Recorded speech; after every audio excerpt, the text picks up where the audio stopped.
It's wonderful to see our coworkers join this blood drive, courtesy of LifeSource and WGN. You can also come here to 2501 West Bradley Place and donate blood. Today is World Blood Donor Day, and we're doing this in memory of Lucas Servone, who passed away in May, but before that, he used his short life to encourage people to donate blood, and his father, Anthony, is here with me to tell his story. Good morning, Anthony. Good morning. Tell us a little bit about Lucas. Lucas was almost 6 years old when he passed on May 1st. He battled two and then essentially three different types of cancer. He was diagnosed originally in 2012. Went through almost three very long years of intensive treatment at Lurie Children's. Finished treatment. We had about 30 days of quote-unquote normal life.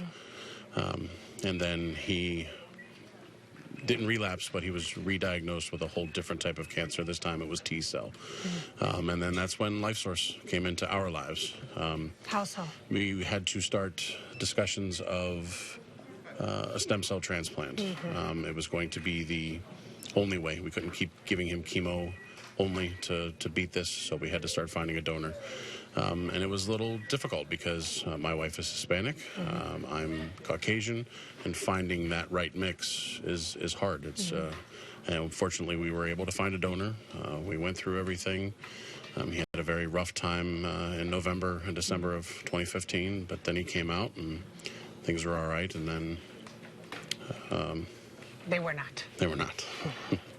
And we are sorry for your loss, but we know that in those 6 years, he changed your life and changed many people's lives. Very much so. Because of those drives, I understand that many people joined the bone marrow donor bank, which is something else you can do today. Absolutely. And it keeps you away from the needles that some people like me despise.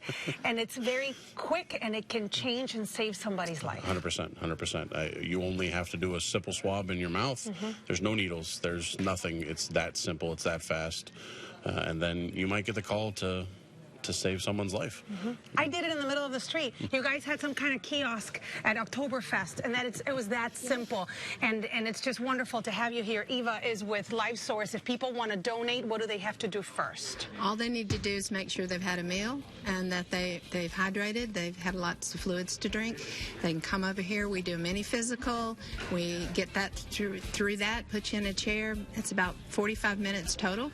Total, from the moment you get here to the end. Right, and you're saving up to 3 lives. And you get Culvers. And you get Culvers, yes. That's one of the best. You know what I think what is awful, Eva, is that in moments like Sunday, when the tragedy happened in Orlando, the first thing they were asking for was blood donors, and people lined up around the block, and that was beautiful to see. But you want it to happen more often.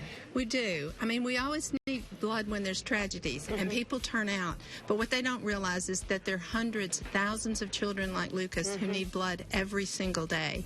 And we need donors to come out often and regularly so that blood's on the shelf, not just for tragedies, but for these patients that we have that are in need of it. That's something that you don't know about, you don't think about until you have a family member or a friend. I had a friend who went through 2 years of chemo for leukemia, and blood transfusions became her new norm. All of a sudden, she needed one, and I was like, well, where is that blood coming from? From generous people that come days like today. From kind and generous people who take a little bit of time and save somebody's life that they don't even know. You know, I've been in this industry 43 years, and it's because every day when I come to work, I feel like I can help save lives. And donors, if you come out today, if you go to one of our sites, if you can't come today, go another day, give and save lives. If Orlando has affected the way you see humanity, like it has to so many of us, this is the way that you can restore your faith in humanity and do something kind and pay it forward, because you never know when you or someone you love may need that blood. We're here till 2 p.m. We will see you during the midday news. Thank you so much, Anthony. God bless you. Thank you, Eva. And we will be right back with WGN Morning News. Chicago.